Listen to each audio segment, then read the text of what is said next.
Este es un mensaje del pastor John MacArthur, traducido y predicado en español para el mundo de habla hispana. El versículo que estaremos analizando está en 2 de Corintios 5:21 y dice así: Al que no conoció pecado, por nosotros lo hizo pecado, para que nosotros fuésemos hechos justicia de Dios en él.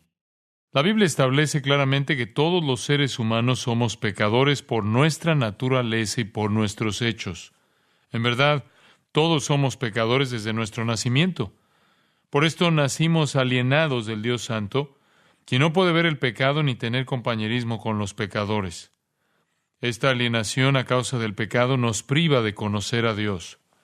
Él es demasiado santo como para tener algún tipo de relación con los pecadores que no sea la del rechazo hacia ellos. El resultado de tal rechazo a través del tiempo es el ateísmo y una eternidad transcurrida en el infierno. Por tanto, esta alienación en la cual nace todo ser humano es un tema serio. Esto quiere decir que cada uno vive su vida sin Dios y si muere en esa condición pasará la eternidad atormentado sin Dios. Tal realidad muestra que el virus mortal y peor en el mundo no es el virus del VIH, sino el virus del pecado. Al igual que el virus del VIH, este mata a todos los infectados. Solo que a diferencia del virus del VIH, este virus infecta a todos los humanos. Mata no solo con el tiempo, sino por toda la eternidad. Mata no solo físicamente, sino también espiritualmente. Para el virus del VIH no hay cura, pero afortunadamente sí tenemos una cura para el virus del pecado. Dios ha dado la posibilidad a los pecadores de recibir sanidad total y completa, al punto que pueden reconciliarse con Dios y tener comunión eterna en su presencia. Esa es la buena nueva. Eso predican los cristianos, el Evangelio. Hay una cura para el virus del pecado, de manera que la animosidad entre los hombres y Dios pueda concluir desde ahora y para siempre y los pecadores se reconcilien con el Dios Santo. Si lee los versículos anteriores en 2 de Corintios 5, 18 al 20, verá en reiteradas ocasiones la palabra reconciliado, de una u otra forma.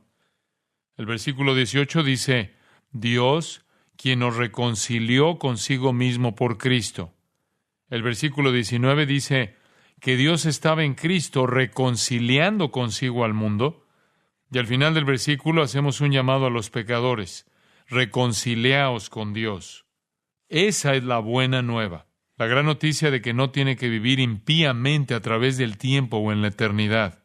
Usted no necesita sufrir sin Dios en esta vida y sufrir el tormento eterno sin Él en la porvenir. La reconciliación es posible. En el versículo 20 Pablo dice, así que somos embajadores en nombre de Cristo. Os rogamos en nombre de Cristo, reconciliaos con Dios. Sin embargo, esto suscita una pregunta. ¿Cómo puede ocurrir la reconciliación? ¿Cómo puede un Dios absoluto y completamente santo, que es además infinitamente puro y perfecto, reconciliarse con los pecadores? ¿Cómo puede Él hacer esto siendo demasiado puro como para mirar el pecado o tener compañerismo con los transgresores? ¿Cómo puede Dios satisfacer su ley justa y santa con la condenación de los pecadores a través del castigo justo y merecido y aún mostrar misericordia a aquellos que no la merecen? ¿Cómo puede Dios poner fin a la animosidad y cómo puede llevar a su cielo santo a pecadores a vivir con Él en comunión íntima para siempre? ¿Cómo se puede satisfacer tanto su justicia como su gracia? ¿Cómo se puede reconciliar el amor a los pecadores y la justicia? ¿Cómo puede Dios ser justo y ser el que justifica a los pecadores? Como dice Romanos 3:26. En 2 de Corintios 5:21 se nos dice cómo. Las 15 palabras griegas en este versículo traducido al español definen cuidadosamente y ponen en equilibrio el misterio de la reconciliación. Ellas nos muestran la esencia de la expiación. De hecho, este versículo único es el corazón de la buena nueva. Es la verdad más poderosa en las Escrituras, porque contiene y explica cómo los pecadores se pueden reconciliar con Dios. Aquí se resuelve la paradoja de la reconciliación. Aquí se soluciona el misterio y el enigma se responde. Es aquí donde encontramos cómo la justicia santa y el amor perfecto se satisfacen, cómo la justicia y la misericordia pueden estrecharse mutuamente. La verdad, esta oración única y corta resuelve el dilema más profundo sobre cómo Dios puede reconciliarse con los pecadores. En este versículo hay muchas verdades a considerar. Tenemos que buscar cuidadosamente a través de este escondite de joyas raras y detenernos a examinar cada una de ellas con un lente de aumento para comprender sus riquezas. Quiero dirigir su atención a 4 características del texto que desarrollan su importancia: el benefactor, el sustituto, los beneficiarios y el beneficio. Esto resume cómo Dios puede reconciliarse con los pecadores. Veamos en primer lugar al benefactor. El benefactor. El versículo dice, lo hizo. Si usted es un estudioso de la Biblia, la primera pregunta que hará es, ¿quién lo hizo? La respuesta es una palabra al final del versículo 20. Dios. Dios es el antecedente. Al que no conoció pecado por nosotros, lo hizo pecado. El punto es, este es el plan de Dios. Él es el benefactor. Dios está por detrás del plan de reconciliación. Él lo diseñó, Él lo determinó, Él lo llevó hasta el buen término. Esta es una perspectiva crucial. No podía haber reconciliación a menos que Dios la iniciara, la activara y la aplicara. Él tuvo que diseñarla y ejecutarla. No podía provenir de fuente humana alguna. No hay nada que el hombre pueda hacer o no hacer que produzca la reconciliación con Dios. De acuerdo con Isaías 64:6, todos nuestros esfuerzos en el reino religioso equivalen a trapos de inmundicia. El mundo está repleto de religiones. Pero toda religión fuera del cristianismo no es más que el hombre generando un plan con la ayuda de Satanás en el que intenta reconciliarse con Dios. Esa es la fisura fatal de todas las religiones del mundo. No importa bajo qué nombre vengan. En Romanos 3:10 y 11 dice, no hay justo ni aun uno. No hay quien entienda. No hay quien busque a Dios. Usted pensará que si había algún tipo de personas capacitado para idear un plan y lograrlo con mayor acierto, habrían sido los judíos. Después de todo, los judíos eran el pueblo del Dios verdadero. Dios les concedió a ellos la ley, los profetas, el pacto y la adopción, como lo vemos en Romanos 9:4. Ellos tuvieron la revelación, ellos tuvieron el Antiguo Testamento, hasta la salvación les ofreció a ellos. La salvación es de los judíos. A ellos vino el Mesías. Si algún grupo podía idear un sistema a través del cual lograr la reconciliación, habrían sido los judíos. Pero ellos fracasaron. En Romanos 10:1, Pablo comenta su fracaso cuando dice, el anhelo de mi corazón y mi oración a Dios por Israel es para salvación. Ellos no habían logrado la reconciliación a pesar de toda su religiosidad, a pesar de todo lo que recibieron por medio de la revelación divina de Dios, porque ellos creyeron que de alguna manera su reconciliación dependía de ellos. Por consiguiente, ellos no se salvaron. En los versículos 2 y 3 dice Pablo, porque yo les doy testimonio de que tienen celo de Dios, pero no conforme a ciencia, porque ignorando la justicia de Dios y procurando establecer la suya propia.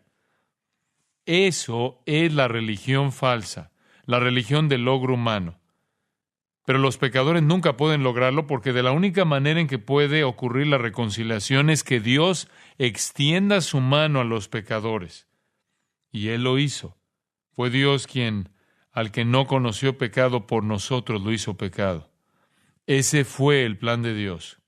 Jesús fue a la cruz no porque los hombres lo eligieron, aun cuando lo hicieron. Jesús fue a la cruz no porque espíritus de seducción controlaron la mente de los líderes religiosos del judaísmo para tramar su muerte, aun cuando lo hicieron. Jesús fue a la cruz no porque una turba enfurecida clamaba por su sangre, aun cuando lo hicieron. Jesús fue a la cruz porque Dios lo planeó. Dios lo diseñó como medio único y absolutamente necesario a través del cual se podía llevar a cabo la reconciliación. Por eso Jesús dijo, Yo he venido al mundo a hacer la voluntad del Padre. Por eso en Juan 18:11 él dijo, la copa que el Padre me ha dado, ¿no la he de beber? La copa se refiere a la copa de la ira de Dios. Es por eso que en Hebreos 10:5 y 7 se cita al Señor Jesús cuando dice, me preparaste cuerpo. He aquí que vengo, oh Dios, para hacer tu voluntad. Por esto cuando Pedro se levantó en el día de Pentecostés y predicó a los habitantes de Jerusalén, muchos de los cuales habían estado clamando por la sangre de Jesús y habían sido culpables de pedir su ejecución, Pedro dijo en Hechos 2:23, por el determinado consejo y anticipado conocimiento de Dios, matasteis, esto es al Hijo de Dios, crucificándole. Ellos hicieron su gran maldad, pero todo estaba dentro del plan del Padre. Solo Dios podía llamar al segundo miembro de la Trinidad, encarnarse y venir al mundo y humillarse a sí mismo y tomar la forma de ser un ser obediente hasta la muerte y muerte en una cruz, como Filipenses 2:7-8 dice. Solo Dios podía diseñar la expiación por el pecado que satisficiera su justicia, porque solo Él conoce qué es necesario para satisfacer su justicia. Solo Dios conoce qué propicia su ira. Nosotros no lo conocemos. Solo Dios podía decidir cómo su santidad propia infinita, su odio intenso al pecado y su justicia inflexible podían ser perfectamente satisfechos sin destruir al pecador. Solo Dios podía conocer qué costaría volver al pecador acepto ante Él, de manera que pudiera escapar del infierno eterno y vivir en la presencia misma de Dios en su propia morada. Solo Dios podía determinar cómo la naturaleza espiritual, la autoridad suprema y la perfección inalterable de su ley santa, justa y buena podían ser satisfechas completamente y el transgresor ser justificado totalmente y perdonado simple y justamente y aceptado a pesar de ser caído, culpable y depravado. Solo Dios podía aportar todos esos componentes a la reconciliación. Solo Dios sabía cómo solucionar el dilema. Solo Él conocía que podía satisfacer sus requerimientos justos. Solo Él sabía cómo consumir su ira de manera que ésta se consumara. Solo Él supo cuánto necesitó para resistir la carga del pecado y soportar el castigo de su furia. Puede que el mundo llame estupidez al Evangelio y a la obra de Cristo, pero para aquellos que han creído el Evangelio, esta es la sabiduría de Dios. Solo la sabiduría más pura y profunda del Dios infinitamente santo podía concebir un plan en consecuencia con su santidad infinita para reconciliar consigo mismo a pecadores totalmente malvados. Por tanto, Dios es el benefactor, aquel que concibe el plan y lo ejecuta. El plan de salvación mana de esta gran realidad. Juan 3:16 lo expresa diciendo, porque de tal manera amó Dios al mundo que ha dado. Eso es exactamente lo que dice Pablo con términos diferentes en Romanos 5:8. Mas Dios muestra su amor para con nosotros en que siendo aún pecadores, Cristo murió por nosotros. Todo esto es resultado del amor de Dios. Pablo dice en el versículo 10, porque si siendo enemigos fuimos reconciliados con Dios por la muerte de su Hijo, Dios lo comenzó porque nos amaba. En Efesios 2:4 dice, Dios, que es rico en misericordia, por su gran amor con que nos amó, nos ha concedido salvación. Dios ama a los pecadores. Es por esto que en Colosenses 1:12 el apóstol Pablo dice, dando gracias al Padre que nos hizo aptos para participar de la herencia de los santos en luz. Solo Dios conocía las cualificaciones y solo Él nos podía cualificar. Gracias a Él, versículos 13 y 14, el cual nos ha librado de la potestad de las tinieblas y trasladado al reino de su amado Hijo, en quien tenemos redención por su sangre, el perdón de pecados. Esto es exactamente lo que el apóstol Pablo dice a los Efesios. Allí en el capítulo 1, versículos 3 y 4, bendito sea el Dios y Padre de nuestro Señor Jesucristo, que nos bendijo con toda bendición espiritual en los lugares celestiales en Cristo, según nos escogió en Él antes de la fundación del mundo. Fue el Padre quien, versículo 5, en amor, habiéndonos predestinado para ser adoptados hijos suyos por medio de Jesucristo. Esta salvación ha de ser, versículos 6 y 7, para alabanza de la gloria de su gracia, con la cual nos hizo aceptos en el amado, en quien tenemos redención por su sangre, el perdón de pecados. Fue el Padre quien, versículos 8 y 9 dicen que nos dio pródigamente toda sabiduría y entendimiento y todas las riquezas de su gracia. Esto difiere mucho de las religiones del mundo. Las religiones del mundo operan el miedo como premisa fundamental. Ellos ven a Dios como enojado, aborrecible o indiferente, que no le importa en lo absoluto la prosperidad que le imploran desde abajo los seres en este mundo. La meta de la mayoría de las religiones es aplacar de algún modo a este Dios hostil y enojado, por lo que tienen que diseñar un sistema que les permita reconciliarse con Dios sin que Él les aplaste y les castigue eternamente. Este sistema de aplacamiento con frecuencia conlleva ciertas ceremonias religiosas, deberes, acciones o buenas obras que se deben seguir para de alguna manera aplacar a la deidad y detener su furia letal. Por otra parte, el cristianismo proclama un Dios de amor que ama tanto que Él es el Salvador quien, 1 Timoteo 2:4 dice, quiere que todos los hombres sean salvos y vengan al conocimiento de la verdad. Nosotros tenemos un Dios que no odia, sino que ama a los pecadores y ha diseñado una vía para que ellos tengan comunión con Él por siempre. Nosotros no tenemos que aplacar a Dios. Dios en su amor provee el sacrificio y ofrece maravillosa, benigna y deseosamente el regalo del perdón. Esa es la buena nueva. Usted no tiene que aplacar a Dios. Usted no tiene que buscar un plan de reconciliación y desarrollar su propia justicia. La buena nueva es que Dios es el benefactor. Él sabe qué satisface su justicia y su santidad. El precio del pecado se ha pagado y ahora Él le ofrece perdón y reconciliación. Ahora, ¿qué fue necesario para lograr esa reconciliación? Fue necesaria la muerte, porque dice Ezequiel 18:20, el alma que pecare, esa morirá. Romanos 6:23 dice, la paga del pecado es muerte. ¿Dios conocía cuál era el requisito? Era la muerte.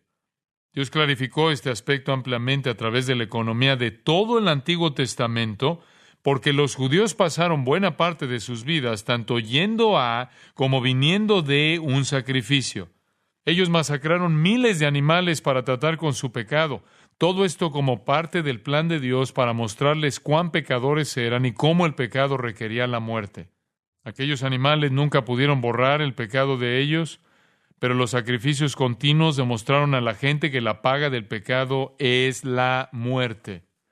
Cada vez que alguien pecara, la gente tendría que observar otra muerte. La gente se aburrió de eso y anhelaba ese último cordero que de una vez y para siempre borraría el pecado del mundo y terminaría la carnicería. Los animales eran el símbolo de que la ley de Dios solo podía ser satisfecha a través de la muerte, lo cual hizo a la gente anhelar el sustituto final con todo su corazón. Pues bien, el Padre lo envió y Él no vino de mala gana. Jesús dijo en Juan 10:18, nadie me la quita, esto es mi vida, sino que yo de mí mismo la pongo. Tengo poder para ponerla y tengo poder para volverla a tomar. Él voluntariamente no se aferró a aquello a lo cual tenía derecho. Como lo expresa Filipenses 2:6-8, Él lo dejó y consintió en morir. Veamos a continuación el sustituto. El sustituto se identifica al que no conoció pecado. ¿Quién es? Él es aquel que no conoció pecado. Esto estrecha el cerco hacia uno.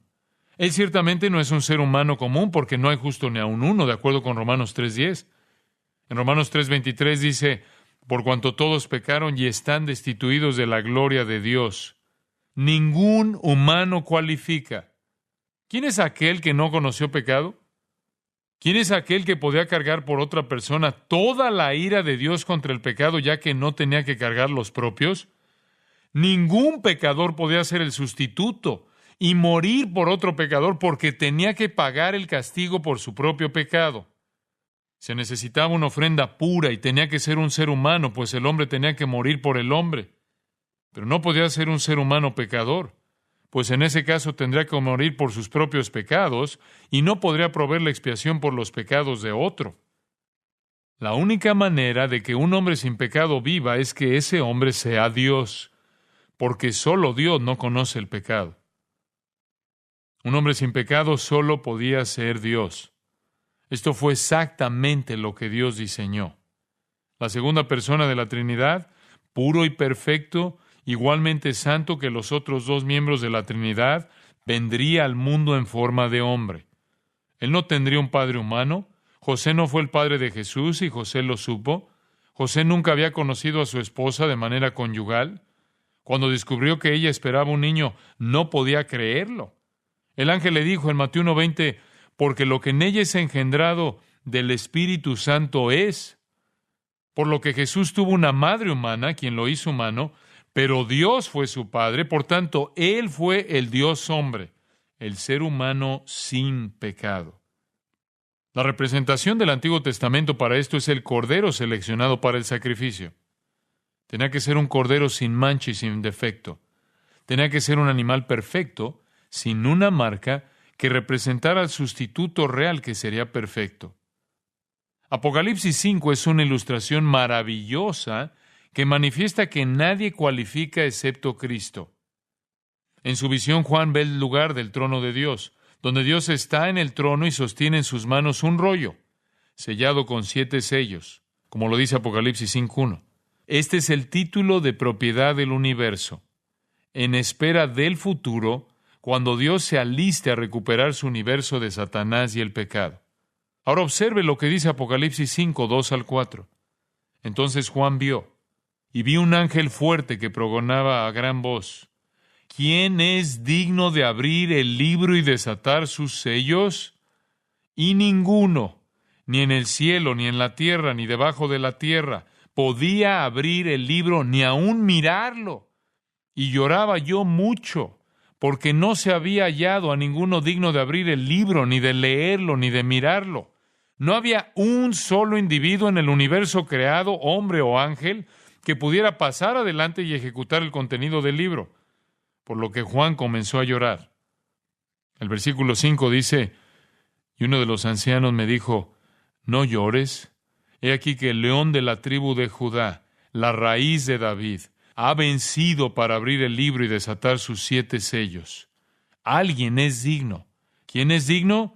El león de la tribu de Judá.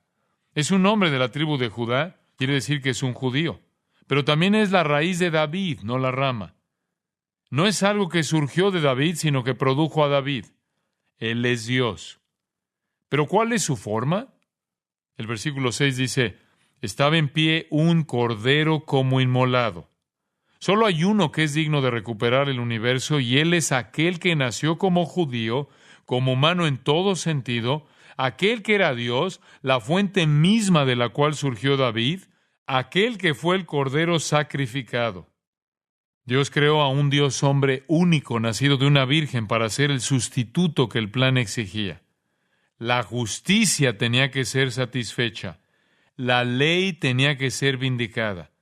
Por tanto, Pablo dice a los Gálatas en Gálatas 4:4 y 5, pero cuando vino el cumplimiento del tiempo, Dios envió a su Hijo, nacido de mujer y nacido bajo la ley, para que redimiese a los que estaban bajo la ley. Jesucristo es aquel que no conoció pecado. En Juan 8:46 Jesús dice, ¿quién de vosotros me redarguye de pecado? La respuesta fue el silencio, y todavía es el silencio. Lucas 23, versículo 4 dice, y Pilato dijo a los principales sacerdotes y a la gente, ningún delito hallo en este hombre. Versículo 14, no he hallado en este hombre delito alguno. Versículo 22, él les dijo por tercera vez, pues ¿qué mal ha hecho éste? Ningún delito digno de muerte he hallado en él. El ladrón que colgaba de la cruz cerca de Jesús dijo a su compañero de fechorías en el versículo 41, nosotros, a la verdad, justamente padecemos, porque recibimos lo que merecieron nuestros hechos, mas ningún mal hizo. Este es el testimonio del centurión, quien lo presenció todo en el versículo 47. Verdaderamente este hombre era justo. No solo los incrédulos vieron su perfección, el apóstol Juan estuvo con él día y noche durante 3 años, siguió cada uno de sus pasos, escuchó cada una de sus palabras y presenció cada uno de sus actos. Y en 1 de Juan 3:5, Juan dijo de él, no hay pecado en él.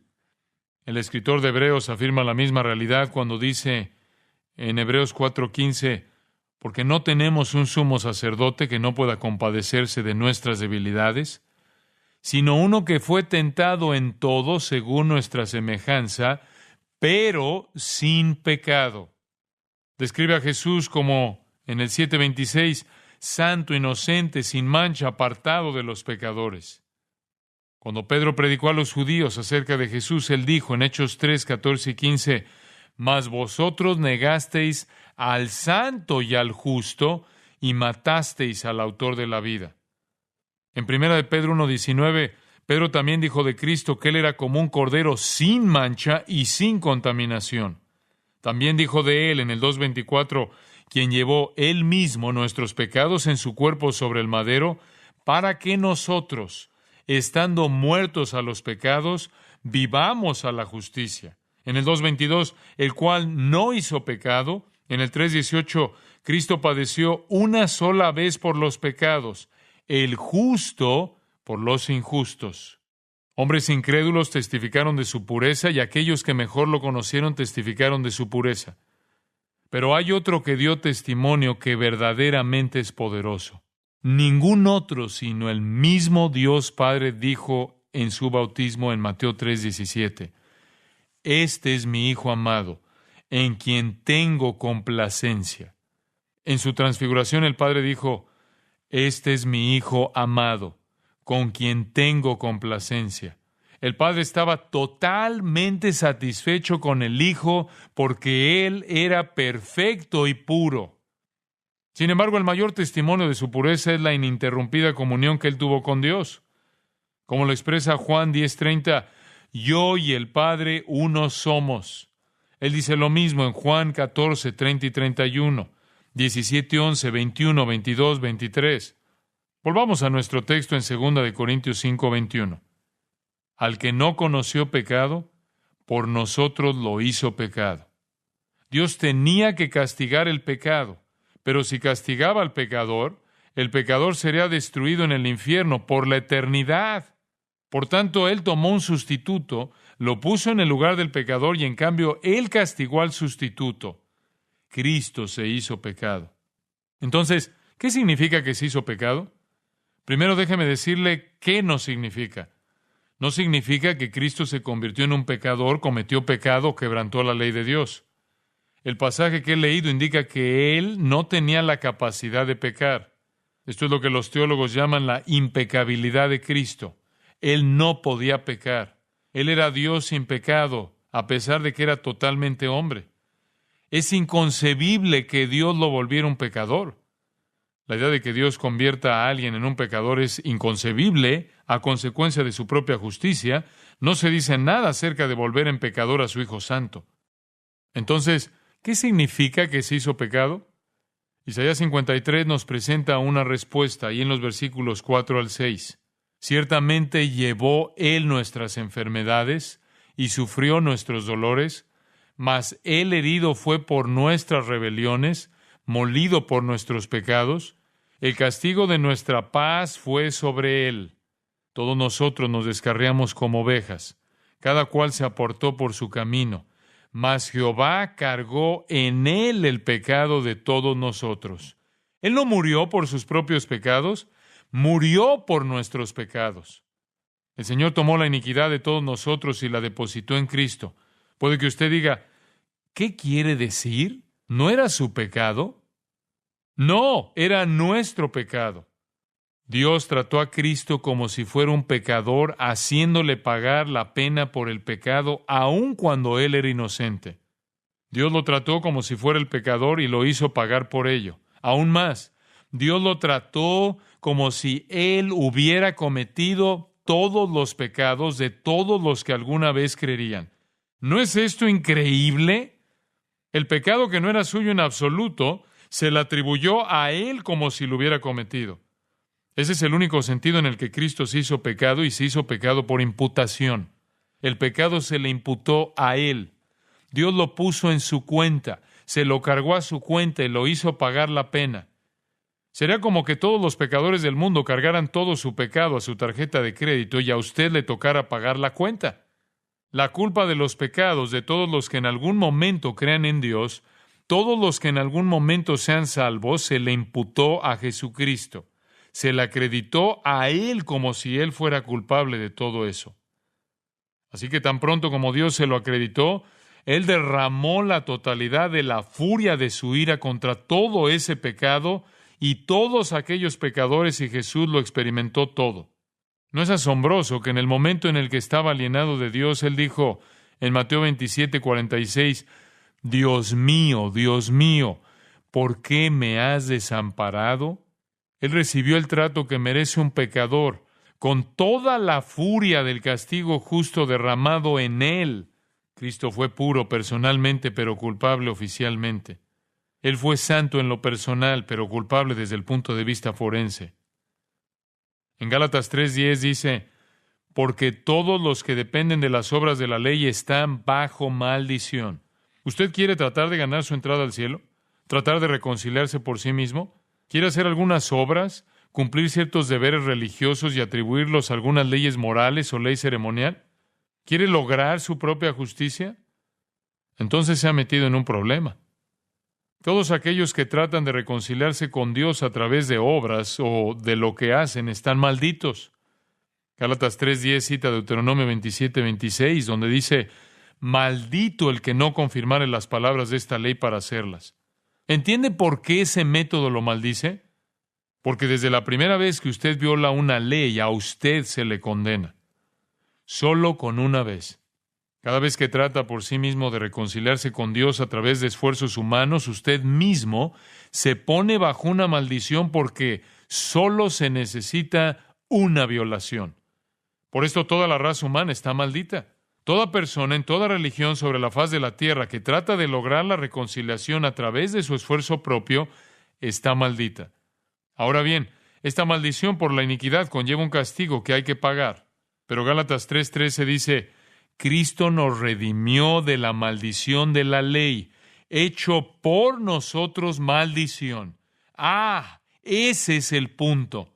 Él tomó toda la furia de la ira de Dios en representación nuestra. Dios puso a Cristo en el camino de la maldición y lo pisoteó con juicio. Nuevamente le recuerdo que la imputación es crucial para entender la reconciliación. Cristo se hizo pecado por imputación.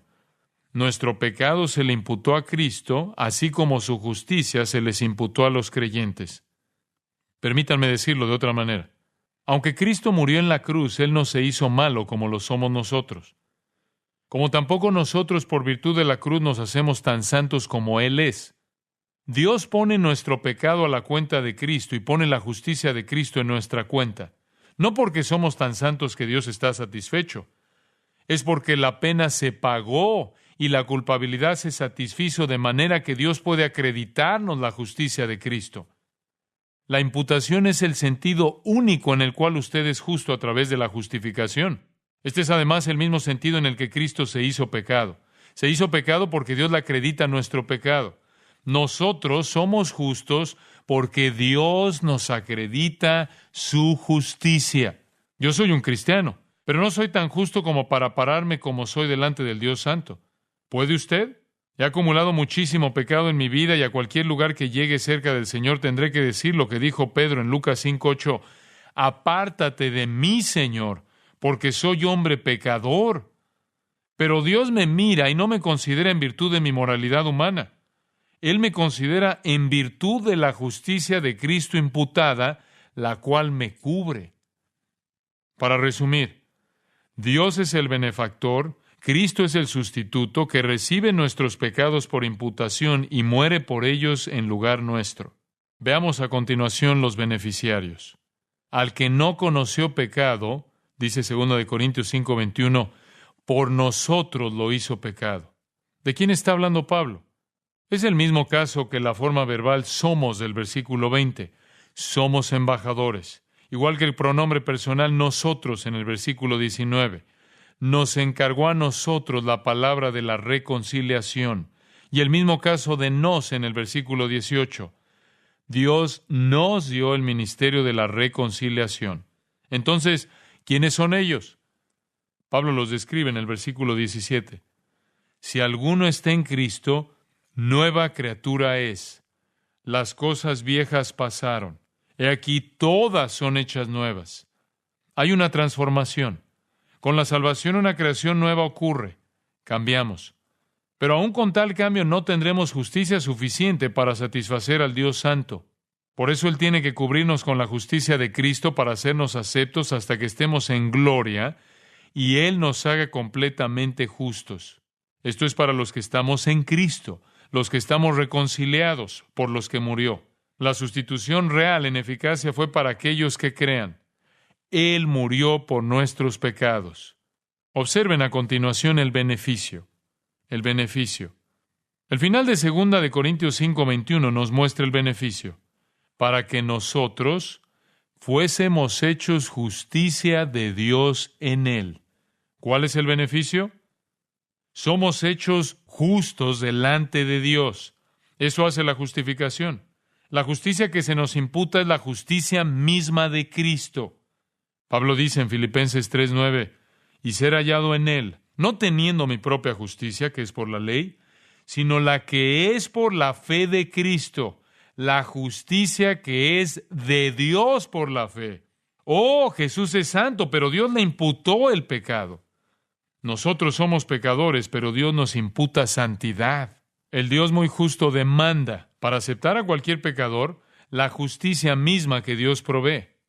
Cuando Dios lo mira, Él lo ve cubierto por la justicia de Jesucristo.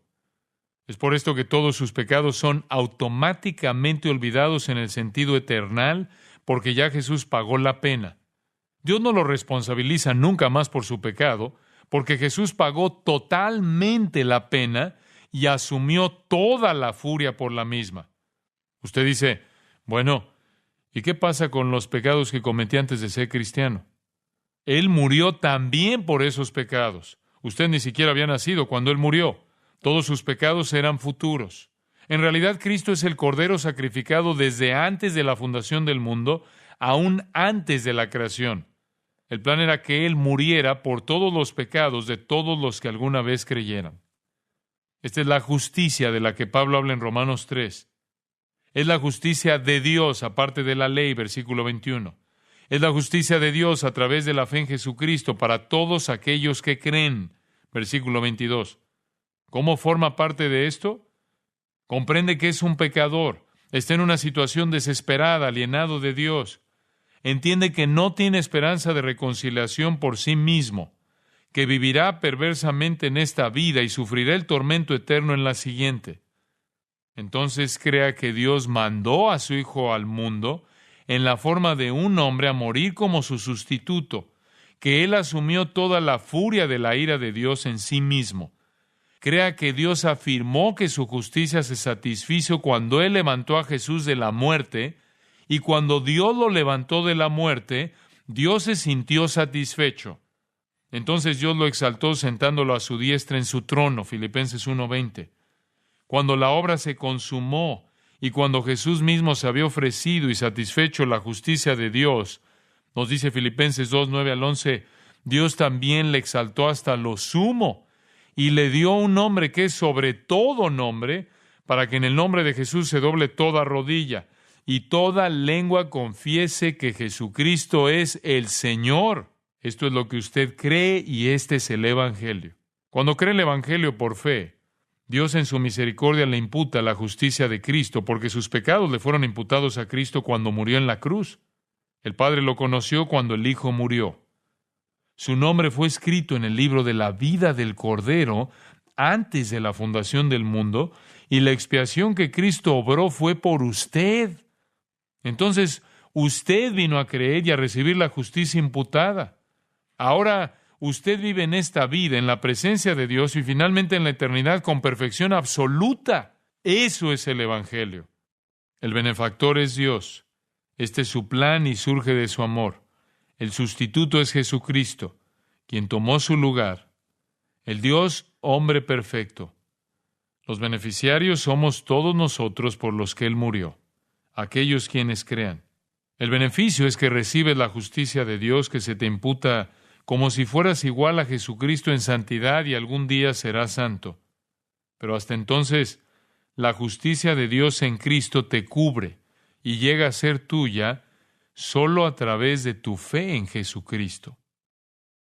Para más información sobre los mensajes y libros del pastor John MacArthur y de los derechos legales de los mismos, puede acceder a la página engracia.org.